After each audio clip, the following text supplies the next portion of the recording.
Night, 1943.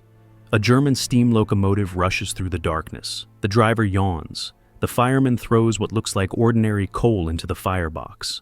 A few seconds later, the entire locomotive explodes from the inside.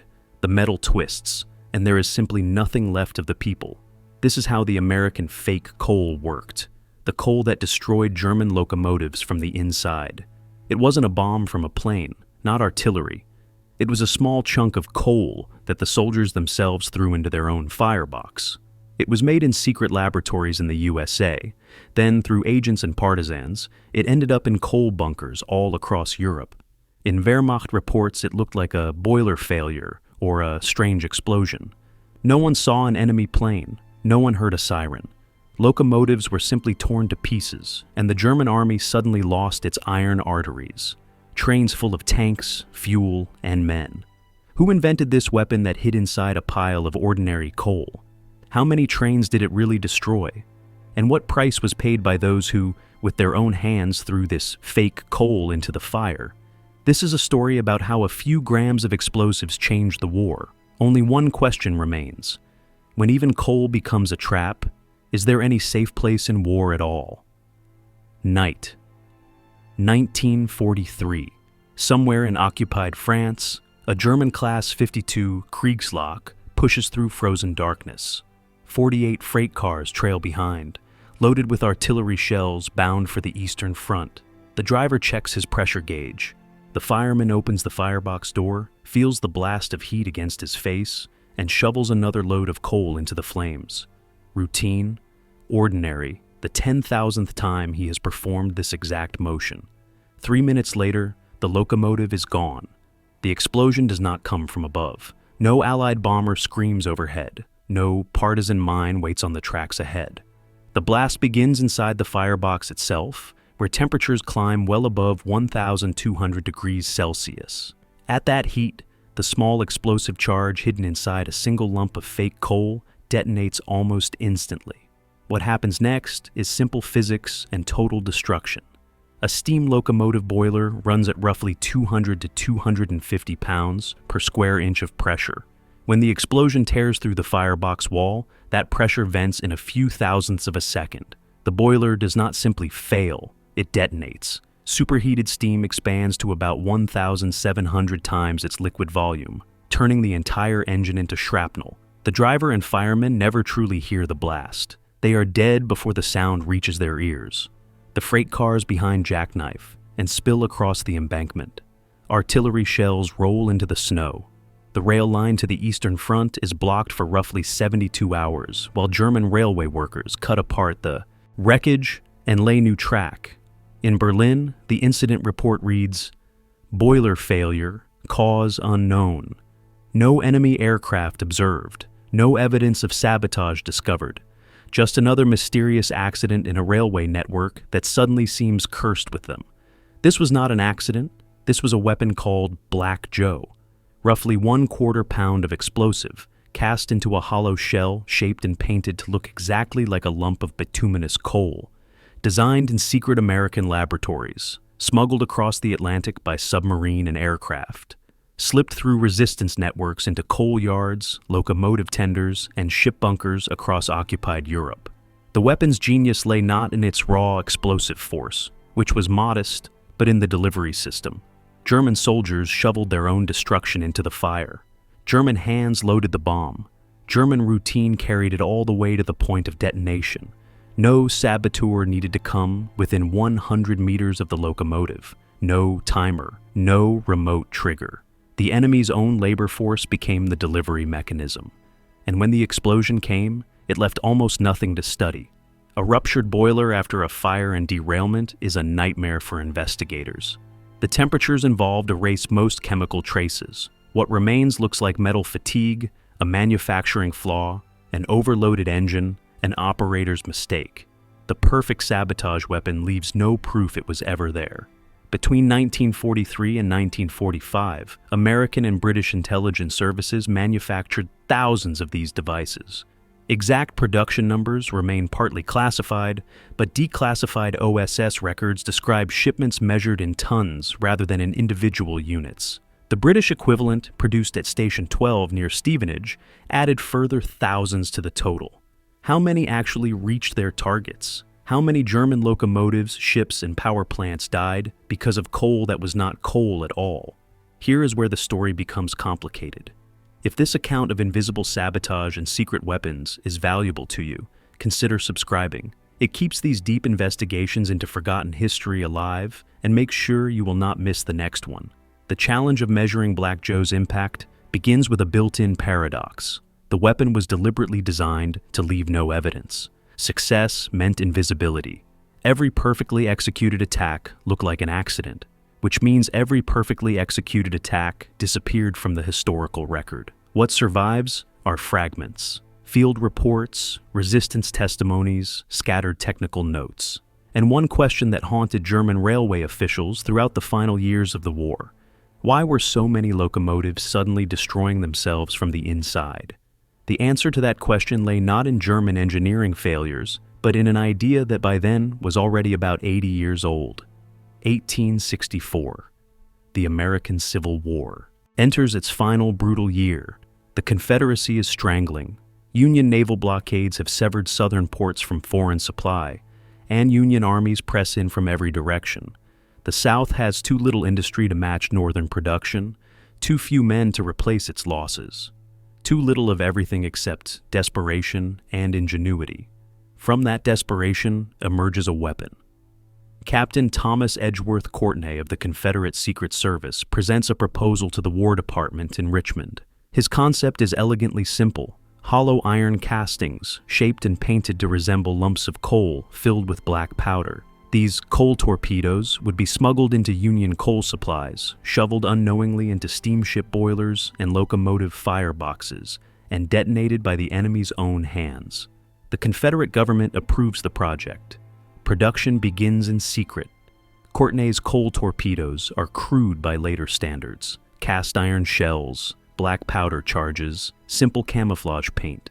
But the core principle is identical to what American scientists would refine 8 decades later. Disguise an explosive as fuel, let the enemy deliver it to the point of maximum destruction, and leave no clear trace that sabotage ever occurred. Records of actual Confederate deployments remain fragmentary. Union reports mention suspicious boiler explosions aboard several steamships, including persistent rumors about the destruction of the steamboat Sultana in April 1865, which killed over 1,100 people. Whether coal torpedoes caused any of these incidents has never been conclusively proven. What matters is that the idea survived. After Appomattox, Courtney's invention faded into obscurity, a footnote in military histories, a curiosity mentioned in occasional ordnance journals. The weapon seemed specialized, with limited application and heavy dependence on access to enemy coal supplies, not significant enough to merit serious peacetime development. But ideas have a way of waiting. In the archives of the United States Navy, in the files of ordnance researchers and intelligence analysts, the concept of explosive coal remained, dormant, unneeded, a solution searching for a problem large enough to justify its resurrection. That problem arrived in December 1941. America was at war again, and this time the enemy operated the largest railway network in Europe. Thousands of locomotives, millions of tons of coal, an entire continent's worth of vulnerable fuel supplies. The old idea was about to become a new weapon. The man tasked with weaponizing that old idea worked from an office in Washington that officially did not exist. 1942. A nondescript building near the National Mall. No signage, no public directory listing. Inside, a chemist named Stanley Lovell runs the research and development branch of the Office of Strategic Services. William Donovan, the OSS director, gave Lovell a single instruction when he hired him: become his Professor Moriarty. Create weapons that no conventional military mind would even consider. Solve problems that official channels called impossible. Operate, in Lovell's own words, without regard for the conventional rules of warfare.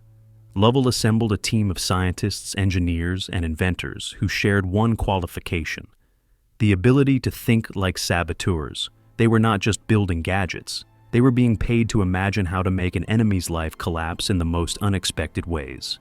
Their output was remarkable: silenced pistols small enough to hide in a coat pocket, explosive flour called Aunt Jemima that could be baked into bread and detonated later, incendiary devices disguised as pencils, flashlights, and tobacco pipes, compasses hidden inside uniform buttons, maps printed on silk that could be sewn into jacket linings. Each new design turned an everyday object into a potential trap, and requests from the field kept arriving. OSS operatives in Europe needed something specific. German industry depended on coal. German locomotives burned coal. German power plants consumed coal by the trainload. If that fuel could be weaponized, the entire logistical backbone of the Third Reich would become vulnerable. Lovell's team began work on what would become Black Joe. The technical challenge was deceptively complex. The device needed to survive rough handling during transportation and storage. It had to pass visual inspection by railway workers who handled coal every day of their lives. It had to withstand being dropped, stacked, and shoveled without detonating too early. But it also needed to explode reliably when exposed to firebox temperatures. These requirements pulled in opposite directions. Stability and sensitivity rarely coexist in explosives. Finding the balance required months of testing, reformulation, and careful engineering. Charges were mixed, cast, broken apart, and mixed again until the behavior matched the specifications. The men performing this work understood exactly what they were creating. Every successful test brought the weapon closer to deployment. Every refinement increased the number of German workers who would die without warning, killed by fuel they trusted. Some found this deeply troubling. Others treated it as the mathematics of total war. One deadly tool in a contest where hesitation cost even more lives. One thing remained certain. When Black Joe left the laboratory, it would not return. The weapon would vanish into coal piles across Europe and wait there, patient and invisible, for hands that would never know what they carried. The solution emerged from chemistry, patience, and a willingness to fail again and again. Lovell's engineers faced a fundamental problem. Coal is not uniform. Anthracite from Pennsylvania looks nothing like bituminous coal from West Virginia. German coal from the Ruhr differs from Polish coal from Silesia. A sabotage device designed for one theater might stand out immediately in another. Black Joe needed to be adaptable. The outer casing went through dozens of iterations. Early versions used cast iron, echoing Courtney's Civil War design. These shells proved too heavy, too regular in outline, and prone to chipping in ways that exposed the hollow interior. Later versions experimented with plaster compounds, ceramic shells, and finally a specialized composite casting method that allowed the team to mold irregular, jagged pieces that mimicked the random shapes of real coal. The explosive filling presented a different set of challenges. Standard military explosives like TNT were too sensitive to heat. They carried an uncomfortable risk of detonating early during storage in warm climates or near running machinery. The answer was a formulation based on RDX mixed with plasticizers, creating a stable, putty-like explosive that could tolerate temperatures up to several hundred degrees before reaching its ignition point. The fuse mechanism required equal precision, too sensitive, and the device might detonate while being handled, loaded, or dropped into a coal bunker. Too stubborn, and it might survive the firebox completely, dropping through the grate as a useless unburned lump. Testing consumed months. At a classified facility in Maryland, OSS engineers built a mock locomotive firebox. They loaded it with real coal, brought it up to operating temperature, and fed in one prototype after another.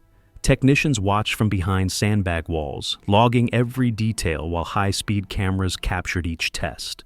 Many designs failed. Some charges went off too soon, before they reached the hottest point of the fire. Others did not explode at all. The cameras recorded hollow shells tumbling out of the firebox intact, their explosive cores somehow surviving temperatures that should have triggered them instantly. But slowly, the failures became less common. The design settled. The weapon began to behave the same way every time. The final product weighed roughly 1/4 pound. It carried enough explosive to rupture a locomotive boiler running at full pressure. It looked, felt, and even fractured like genuine coal when struck with a shovel. Only close inspection with specialized tools could reliably tell it apart from the real fuel around it. Production authorization came in late 1942. Factories began casting Black Joe in multiple variants, each intended to match coal from different mining regions. Crates were packed and labeled for shipment to Britain, North Africa, and the Pacific. The weapon was ready. Now it needed hands willing to plant it. Those hands would find no shortage of targets. The Deutsche Reichsbahn was the largest railway network in Europe, more than 250,000 kilometers of track, roughly 30,000 locomotives, nearly 2 million employees operating a system that moved everything the Third Reich needed to wage continental war: troops, tanks, artillery, fuel, food, ammunition, raw materials stripped from occupied territories, finished weapons from factories in the Ruhr, reinforcements heading east to face the Soviet advance, wounded soldiers returning west to overcrowded hospitals. All of it moved by rail. Germany's road network could not carry the load. The Wehrmacht possessed fewer trucks than the American army, and those trucks burned fuel that was already desperately scarce. River barges served only certain routes. Aircraft transport existed, but for bulk cargo, it barely registered. The railway was not merely important to German logistics. It was the circulatory system of the entire war machine. Every strategic plan, every offensive thrust, every emergency withdrawal and defensive redeployment depended on trains running to the minute. This created a single, glaring vulnerability. Allied planners understood the math. Destroy a kilometer of track, and German repair crews could put it back within roughly 24 hours. Bomb a marshalling yard, and traffic might be rerouted along secondary lines within days. Those blows were painful, but temporary. But destroy a locomotive, and the calculus changed completely. A Class 52 Kriegslok required approximately 10,000 man-hours to manufacture, skilled workers, strategic materials, factory capacity already stretched thin by Allied bombing. Replacing even one destroyed engine took months, not hours. And the crews were just as irreplaceable. Experienced engineers and firemen needed years of training. Every man killed in a boiler explosion took with him habits, tricks, and route knowledge that no manual could reproduce. The 8th Air Force was already smashing German rail hubs from 30,000 feet. Fighter bombers strafed locomotives caught in the open. Resistance groups blew bridges and laid mines under the rails. But these attacks were visible, audible, clearly attributable. Black Joe promised something different: silent destruction from within. No warning sirens, no formation of bombers on the horizon, no suspicious figures seen near the tracks, just routine coal shoveled by German hands into German fireboxes, on German schedules. The first shipments crossed the Atlantic in early 1943, wooden crates marked as machine parts. Official destination, British ports. Real destination, resistance networks waiting in the shadows across occupied Europe. The coal that was not coal had begun its journey toward the Reichsbahn's iron heart. The crates arrived at RAF Tempsford under cover of darkness. This Bedfordshire airfield appeared on no public maps. Its official designation, and was deliberately vague. Local residents knew only that strange aircraft took off at odd hours, and that asking questions was strongly discouraged. Tempsford was the departure point for SOE and OSS special operations across occupied Europe. From its runways, agents parachuted into France, Belgium, Holland, Norway, Yugoslavia, and a dozen other territories under Axis control. With them went weapons, radios, currency, forged documents, and now crates of American explosive coal. The British had already been working on their own version. Station 12 at Aston House near Stevenage had produced explosive coal since 1941. SOE gave their variant different code names depending on the region and coal type being imitated. But the devices shared Black Joe's core idea: explosive charges hidden inside realistic coal-shaped casings, built to detonate only after being shoveled into locomotive fireboxes. American production expanded the inventory dramatically. Combined Anglo-American output eventually measured in tons.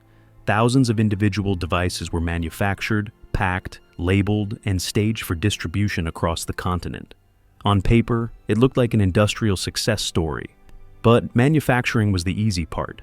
Getting Black Joe into German coal supplies required people willing to risk everything: resistance fighters, railway workers, dock laborers.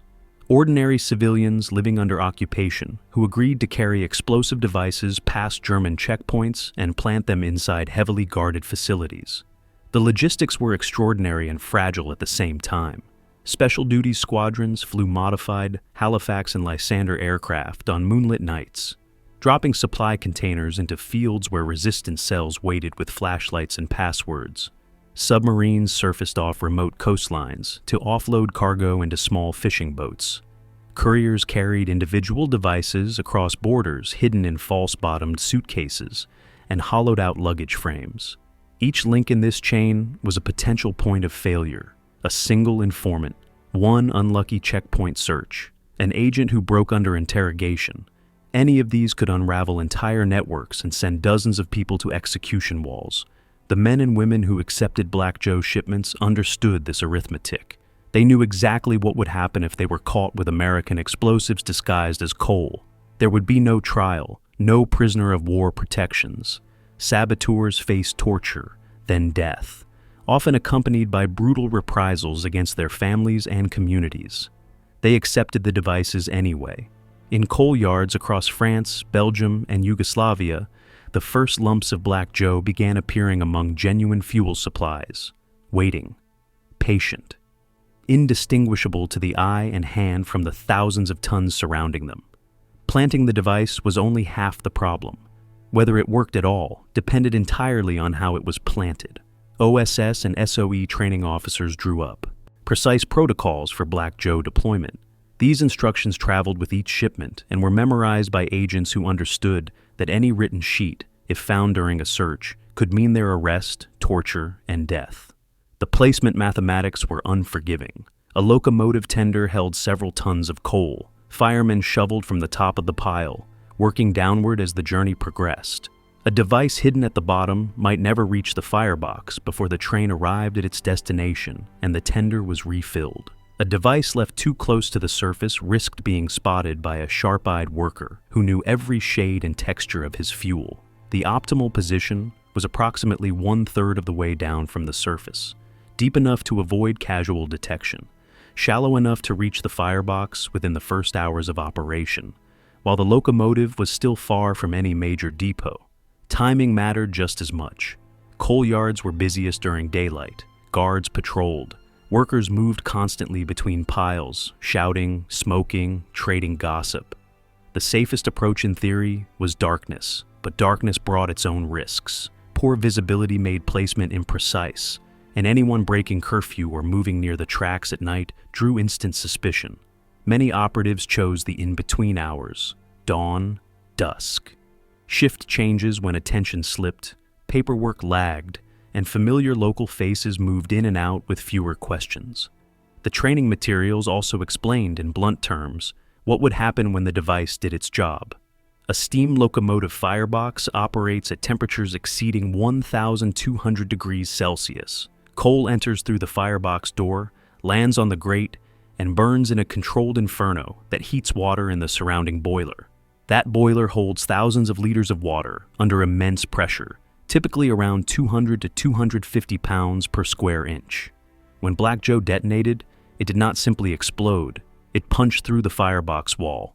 The pressure difference did the rest. Superheated water flashed instantly to steam, expanding to roughly 1,700 times its liquid volume. The boiler became a bomb far more powerful than the small explosive charge that triggered it. The locomotive did not merely fail. It came apart in an instant. The crew had no chance. Agents receiving this training understood exactly what they were being asked to do, not abstract sabotage, not just damage to equipment. They were being asked to kill men whose only crime was shoveling coal for the wrong army. Some accepted this burden without hesitation. Others carried it, quietly, for the rest of their lives. But all of them walked into coal yards knowing the true weight of what they held in their hands. The first operations began in the winter of 1943, small, cautious. Each mission tested not only the weapon itself, but also the fragile human networks that had to carry it into the heart of the Reich. A railway worker in Lyon received 3 lumps of Black Joe wrapped in oilcloth. His instructions were simple and brutal. Place them in the coal pile feeding locomotives on the Paris-Marseille line. Choose a night with heavy fog. Tell no one. returned to normal routine the moment the job was done. He completed the task in roughly 7 minutes, walked home through empty streets that felt suddenly hostile, slept badly, waking at every sound, went to work the next morning as if nothing at all had happened. 3 days later, a locomotive exploded roughly 40 kilometers south of Dijon. Boiler failure, according to German investigators. No evidence of sabotage discovered, no mention of strange coal. The railway worker never learned whether his planted lumps caused that explosion. He never asked. Certainty was a luxury. Resistance operatives could not afford and rarely survived. Similar operations unfolded across occupied Europe. In Belgium, a dock worker slipped 2 devices into bunker coal destined for German patrol vessels. In Yugoslavia, partisan fighters seeded Black Joe into a coal depot, serving a rail junction critical to supplying German forces in Greece. In northern Italy, an OSS contact bribed a tender loader to look away for 60 seconds, while a courier added several carefully chosen lumps to a military supply train. Each operation followed the same pattern: brief access, careful placement, immediate withdrawal, then silence. The waiting was the hardest part. Saboteurs almost never witnessed the results of their work. They planted devices and vanished back into ordinary lives while, somewhere down the line, days or weeks later, a locomotive might or might not tear itself apart. Success and failure looked exactly the same to someone who could never safely go back to check. Confirmation came only through fragments, German railway workers gossiping about mysterious accidents, resistance contacts whispering about unusual activity at repair depots, Allied intelligence intercepting terse messages about disrupted schedules and blocked lines. Occasionally, something more direct. A partisan courier in Croatia watched from a hillside as a German supply train rounded a curve below his position. He had planted Black Joe in that locomotive's tender 4 days earlier. He carried binoculars, but in the end, he did not need them. The explosion was visible from nearly 2 kilometers away. The locomotive lifted slightly, then seemed to fold in on itself. Freight cars accordioned behind it, piling into a twisted heap. Steam and smoke rose in a column that marked the spot for hours afterward. The courier did not celebrate. He noted the location, fixed the details in his memory for his report, turned his back on the wreckage, and began walking toward the next rendezvous point. The weapon worked. Now the question was no longer if, but how long before the Germans understood what was really happening to their trains. The Germans noticed. They simply could not explain what they were seeing. Throughout 1943 and into 1944, reports piled up on the desks of Reichsbahn administrators in Berlin. Locomotive failures were increasing, not slowly, not in patterns that matched normal mechanical wear. Boiler explosions were happening on routes that had operated safely for decades, in engines that had passed inspection only weeks earlier. The statistics made no sense. A Class 52 locomotive destroyed near Krakow. Cause: boiler failure. A Class 44 heavy freight engine detonated outside Brussels. Cause: undetermined. 2 locomotives lost on the same day on parallel routes through Yugoslavia. Cause: still under investigation. Investigation revealed nothing solid. German railway engineers were among the best in the world. They understood steam locomotive behavior intimately. They knew that boilers failed for specific identifiable reasons: metal fatigue, poor maintenance, operator error, manufacturing defects. Each cause left a distinct fingerprint: fracture patterns, stress marks, metallurgical clues. The new explosions refused to fit any of these categories. Forensic examination of wreckage showed catastrophic, instantaneous rupture. Not the gradual tearing of weakened metal, but a sudden, violent breach, as if something inside the firebox had deliberately triggered the destruction. Some investigators began to whisper the word sabotage, but suspicion needed proof, and proof needed physical evidence, and evidence would have to survive temperatures above 1,200 degrees Celsius. Almost nothing did. The genius of Black Joe lay exactly in this invisibility. The explosive charge was consumed in the blast it created. The casing materials were chosen and shaped to fragment, burn, and vanish. What remained mixed seamlessly with ash, slag, and the general debris of a destroyed locomotive. A few odd fragments were recovered, unusual chemical residues were detected. Reports were written, classified, and circulated among security and intelligence offices, but a clear, undeniable identification of an Allied sabotage device never emerged. Meanwhile, the psychological shock spread faster than any technical report. Locomotive crews began to fear their own fuel. Firemen hesitated before shoveling. Engineers watched pressure gauges with new anxiety. Every lump of coal became a possible threat. Every routine shift turned into a game of chance with rules no one understood. This fear was itself a weapon. A nervous crew worked more slowly. A wary fireman studied coal instead of feeding the fire efficiently. A frightened engineer reported minor pressure changes that once would have been ignored. The cumulative effect was measurable. Delays, inefficiencies, and a creeping paralysis that no amount of German discipline could fully overcome. The Reichsbahn was beginning to doubt itself, and that doubt would prove more damaging in the long run than any single explosion. The doubt demanded a response. Berlin provided one. In early 1944, new security directives reached every major rail depot in the Reich. Coal handling procedures were to be revised at once. Additional guards were assigned to fuel storage areas. Inspection protocols were tightened. Any worker showing suspicious behavior near coal supplies was to be detained and interrogated. The orders turned routine operations into security theater. At marshalling yards across occupied Europe, soldiers now patrolled coal piles with rifles and flashlights. Workers faced random searches before and after shifts. Supervisors were instructed to report any colleague who lingered too long near fuel, asked unusual questions, or showed unexplained nervousness. Some depots went further and ordered physical inspection of the coal itself. Workers picked through piles by hand, examining individual lumps for irregularities. Weight, color, texture.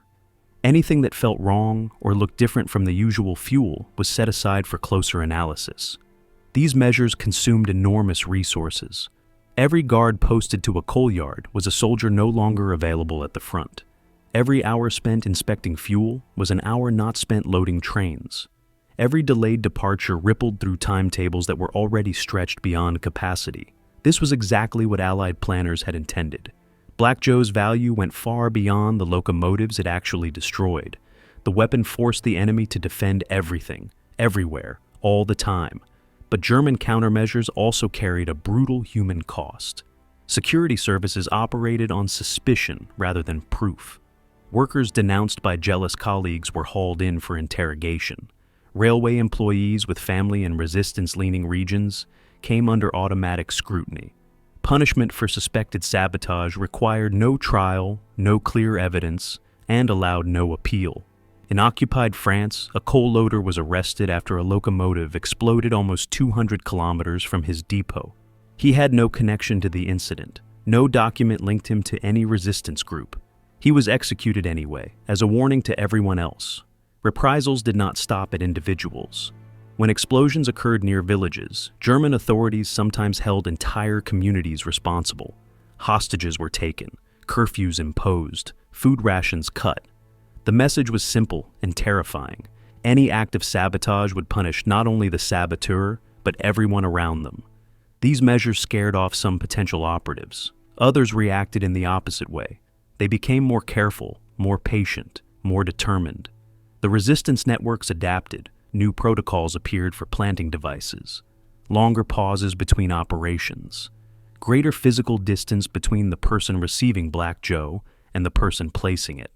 More cutouts separating couriers, handlers, and coal yard contacts. The shadow war continued. Neither side could afford to stop.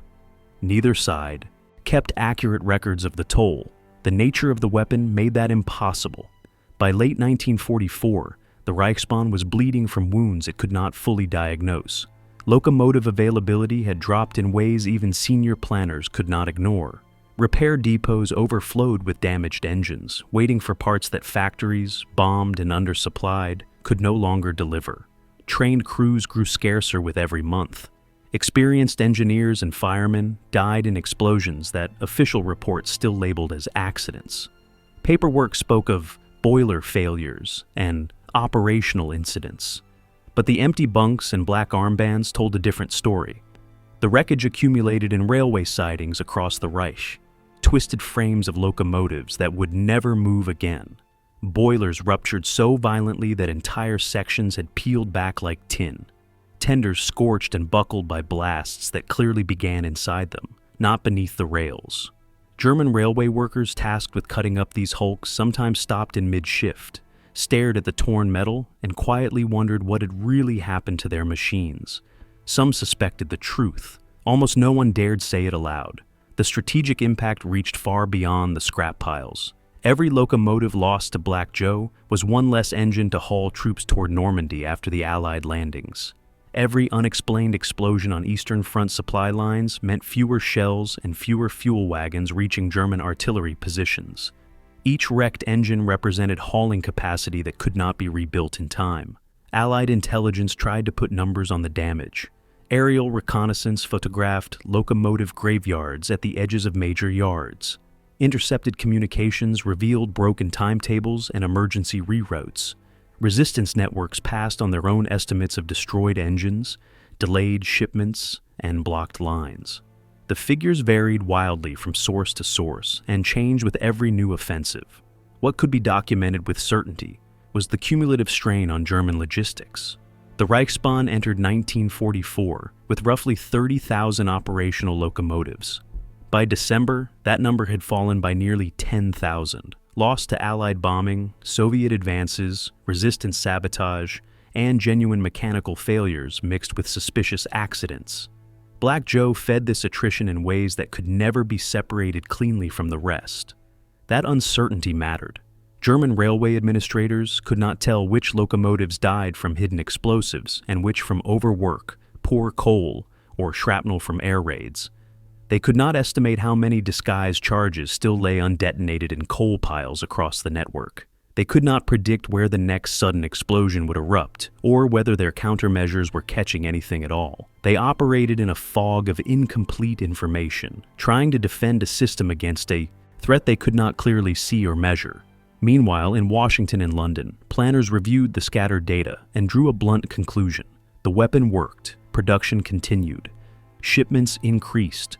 The coal that was not coal kept flowing into Europe, patient and invisible, waiting in fuel piles for the next pair of hands that would carry it straight to destruction. The fog lifted only when the war ended. By then, the weapon had already slipped into the margins of the story. May 1945. Germany surrendered unconditionally. The Reichsbahn, once the pride of European engineering, lay in ruins. Bombed marshalling yards, collapsed bridges. Locomotives scattered across the continent in every possible state of destruction. Somewhere inside that wreckage, the traces of Black Joe disappeared completely. No German investigator would ever complete a full study of those mysterious boiler explosions. No Allied commission would sit down and count every locomotive destroyed by hidden explosives. The chaos of defeat buried whatever paperwork might have existed. The immediate needs of occupation, feeding populations and disarming armies, pushed such questions off the table. In Washington, the OSS faced its own quiet end. President Truman signed an executive order in September 1945. The Wartime Intelligence Agency was dismantled, its offices broken up, and its duties scattered among military and diplomatic branches. Some pieces would later be folded into the Central Intelligence Agency. Others simply vanished into peacetime bureaucracy. The Research and Development Branch shut down its laboratories. Remaining stock was logged, nailed into crates, and sent to military storage depots. Black Joe charges that had never made it to occupied Europe joined other strange devices on shelves inside classified warehouses. A few examples escaped that fate and ended up behind glass. The CIA's internal collection kept several pieces as part of its institutional memory. Military ordnance museums acquired samples as curiosities of unconventional warfare. From time to time, a journalist or historian photographed these unremarkable dark lumps, noting how perfectly they matched real coal to the naked eye. Stanley Lovell went back to private industry. Years later, his memoirs mention Black Joe briefly among dozens of other wartime projects. The weapon that had traveled by submarine and parachute into occupied Europe earned perhaps a paragraph or two in his account. The operatives who had planted those devices received even less attention. Resistance fighters who survived seldom spoke in detail about individual missions. Many had carried out so many acts of sabotage that specific operations blurred together. Others chose silence, refusing to reopen memories of fear, risk, and moral compromise. Those who did not survive left no testimonies at all. A French railway worker executed on suspicion of sabotage. A Yugoslav partisan killed in a German ambush weeks after placing his last device. A Belgian dock worker who simply disappeared during the final months of occupation. Their contribution to Allied victory would never be counted on any official chart. The weapon they carried was built to leave no trace. In the end, many of them did as well. The files closed, the war moved into history, and the secret of the coal that was not coal faded into a few classified folders, a handful of museum cases, and a long, deliberate silence. But ideas once proven never truly disappear. They migrate, they evolve, they look for new conflicts and new targets. The principle behind Black Joe was brutally simple: disguise an explosive as something the enemy handles every day. Coal was only one application of that idea. The concept reached far beyond locomotive tenders. During the war itself, Allied laboratories were already exploring variations. SOE produced explosive rats, genuine rodent carcasses, preserved, hollowed out, and filled with plastic explosive, meant to be tossed into boiler furnaces by workers who would never willingly touch a dead rat with bare hands. German security forces eventually uncovered the program, but their reaction proved almost as valuable as the weapon. Paranoid orders went out to inspect every dead rat found near industrial sites. Thousands of man-hours vanished into examining ordinary vermin. Explosive logs followed similar logic. Hollowed sections of firewood, packed with charges and distributed to resistance networks for placement in fuel stacks headed to German barracks and guardhouses. A cold night. A soldier feeding a stove. A blast that killed everyone in the room. Explosive animal dung targeted different vulnerabilities. Devices molded and painted to resemble horse or cow droppings were laid on roads used by German military traffic. Tires rolled over them without a second thought. Axles shattered. Trucks stopped. Convoys stalled in the middle of nowhere. The catalog of disguised explosives grew with each new theater and each new target. After 1945, this knowledge did not vanish with the OSS. It passed to successor agencies, to Allied intelligence services, and to adversaries who pored over captured documents and questioned former operatives. The Cold War inherited everything the Second World War had invented. CIA planning papers from the 1950s discussed sabotage devices for use against Soviet bloc infrastructure. Coal remained a tempting target. So did power plants, railway systems, and industrial facilities. The same weaknesses that had plagued the Reichsbahn ran through much of the communist world. Whether such devices were ever deployed in practice remains classified. What did enter the public record was the spread of the underlying concept. Improvised explosive devices disguised as everyday objects began to appear in conflicts from Southeast Asia to Northern Ireland to the Middle East. The exact chemistry changed, the triggering, as systems evolved, but the core insight stayed the same. Anything the enemy trusts can become a weapon. Black Joe had proven this principle with terrible efficiency. Its descendants would keep proving it for decades. The question was no longer whether such weapons could work. The question was whether any object, anywhere, could ever again be considered entirely safe. The weapons left marks on everyone who touched them. Makers and victims alike carried pieces of Black Joe long after the war ended. In a quiet American suburb, a chemist who had once worked for Stanley Lovell built a new life in industrial chemistry, plastics, adhesives, compounds designed to hold things together instead of blowing them apart. His neighbors knew him as a polite man with a neat lawn who helped at school events and rarely spoke about his wartime service. He never mentioned Black Joe at dinner parties, never explained to his children what he had designed in those Washington laboratories. That knowledge belonged to a different version of himself, a younger man who had solved technical problems without fully facing the human beings who would be caught inside the solution. Occasionally, he dreamed of locomotives. In the dreams, he stood on a platform as a train approached, unable to tell which lump of coal was his. He always woke up before the blast. In Germany, the families of dead railway workers received small pensions and carefully worded condolences. Boiler failure, industrial accident. Tragic, but unavoidable. The widows accepted these explanations because the alternatives were worse. To imagine that weapons had been hidden inside ordinary fuel was to imagine a world where nothing coming through the door of their homes could be trusted. Some children grew up beside rebuilt railway lines, watching sleek post-war locomotives pass through stations their fathers had never seen. They did not know that coal had once been deadly. They only knew that a parent was gone and that the railway somehow was part of the story. In Yugoslavia, an aging partisan rode a European express train through mountains where he had once planted explosives. The journey now took 4 hours in a warm, well-lit carriage. During the war, moving through that same terrain had meant days of climbing, hiding, and listening for patrols in the dark. He watched the landscape slide past and remembered a particular coal pile, a particular night, a particular decision that might or might not have killed men whose faces he never saw. The train carried him smoothly toward a peaceful destination that war had made possible. He did not speak about what that easy passage had cost.